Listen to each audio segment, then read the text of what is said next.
తిరుప్పావై భావము గుత్తి దీపపు కాంతులు నలుదెసలా వెలుగులు ప్రసరించుచుండగా ఏనుగు దంతములచే చేయబడిన కోళ్లు గల మంచము మీద అందము, చలువ, మార్దవము, పరిమళము, తెలుపులనే 5 గుణములు కలిగిన హంస తూలికా తల్పముపై పవ్వళించియుండు గుత్తులు గుత్తులుగా వికసించిన పువ్వులచే అలంకరించబడిన శిరోజములు కలిగిన నీలాదేవి యొక్క స్తనములను తన విశాల వక్షస్థలముపై వైచుకుని పవళించియున్న ఓ స్వామి, నోరు తెరచి ఒక్క మాటైనను మాటాడకూడదా?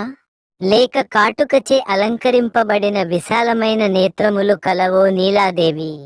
జగత్స్వామి అయిన శ్రీకృష్ణుని స్వల్పకాలమైనను పడక విడిచి బయటకు వచ్చుట కనుమతింపకున్నావు. క్షణమైనను శ్రీకృష్ణుని విశ్లేషమును సహింపజాలవే?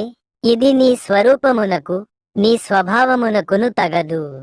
నీవలే మేము కూడా అతనికి అనన్యార్హ శేషభూతులమే కదా. కాని కరుణించి కొంచెమవకాశమీయము తల్లి.